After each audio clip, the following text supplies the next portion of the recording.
Hoje quero falar com vocês sobre a virtude da temperança. Para Santo Tomás de Aquino, a virtude moral é um hábito operativo bom, adquirido pela repetição de atos conforme a razão. A temperança é a virtude que ordena os prazeres, não para negá-los, mas para que sirvam à vida e não passem a governá-la. Onde a temperança está presente, o desejo encontra medida e o corpo deixa de comandar a alma. A virtude, então, é um hábito, e hábito é aquilo que se adquire pela repetição. Logo, a temperança é a repetição consciente de atos que educam o desejo até que ele volte a obedecer à razão. No interior humano, isso determina como lidamos com prazer, conforto, estímulo e alívio.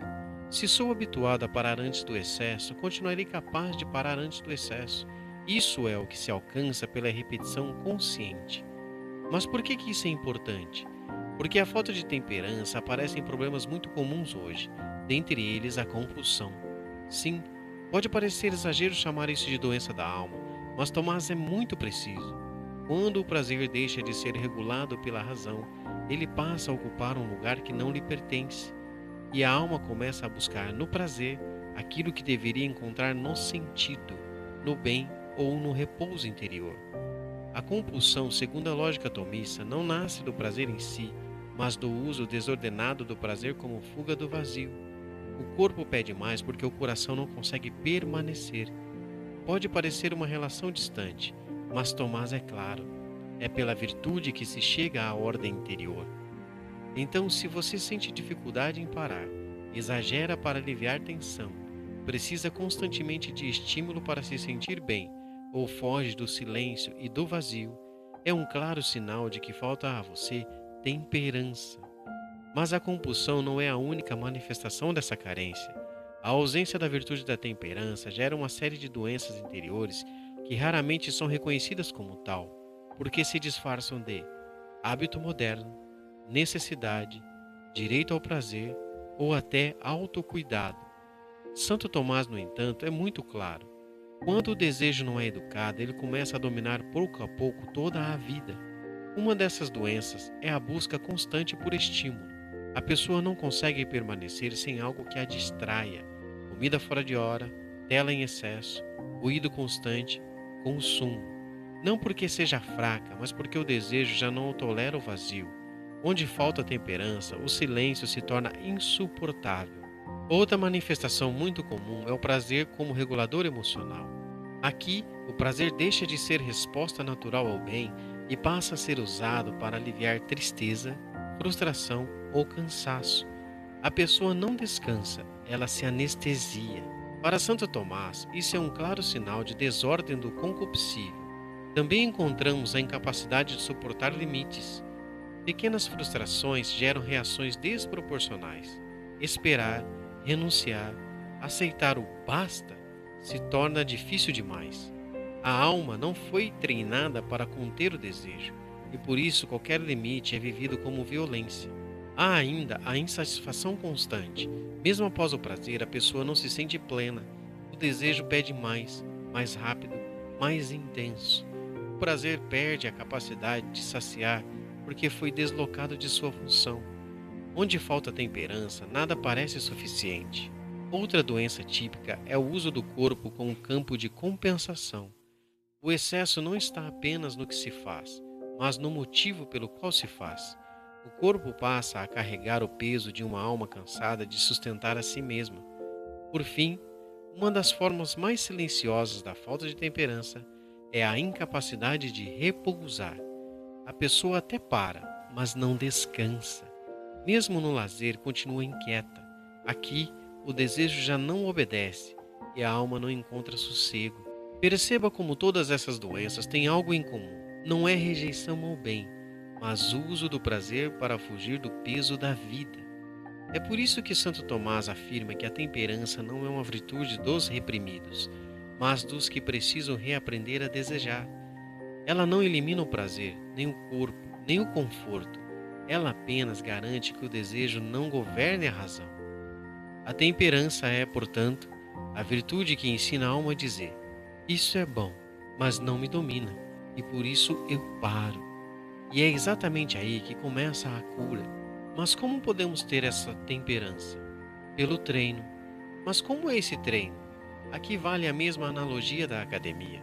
Aos poucos, de forma gradual e contínua, se quiser ter resultados.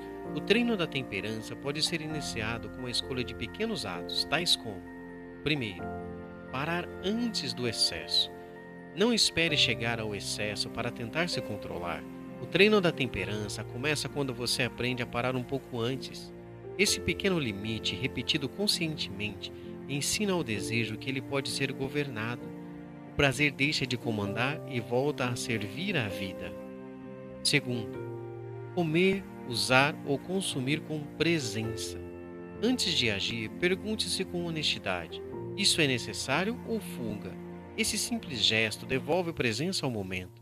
Quando a razão volta a estar atenta, o desejo perde a pressa e a ação ganha medida. A temperança começa quando o impulso é observado, não obedecido automaticamente.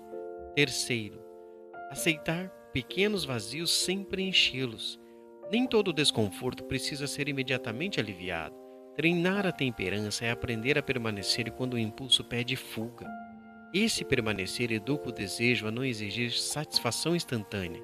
Aos poucos, a alma descobre que pode suportar o vazio sem se perder e sem se escravizar. Quarto, reduzir estímulos desnecessários.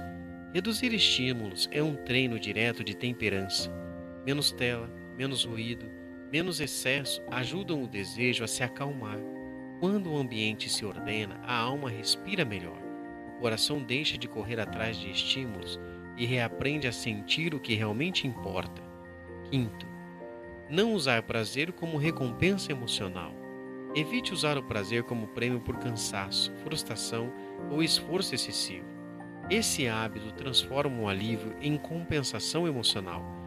Quando você interrompe esse ciclo, o desejo perde força sobre a vontade. A temperança cresce quando o prazer deixa de ser remédio para a dor.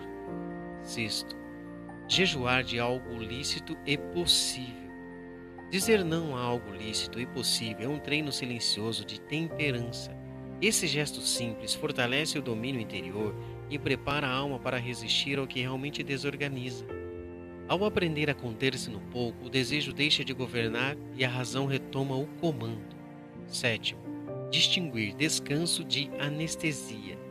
Antes de buscar descanso, pergunte-se com sinceridade: isso me devolve força ou apenas me distrai? A temperança cresce quando aprendemos a distinguir repouso de fuga. O verdadeiro descanso restaura a alma. A distração apenas adia o cansaço e mantém o desejo inquieto. Oitavo, manter horários e ritmos. A temperança se fortalece com regularidade e ritmo. Horários estáveis, rotinas simples e repetidas educam o desejo a não exigir tudo de uma vez.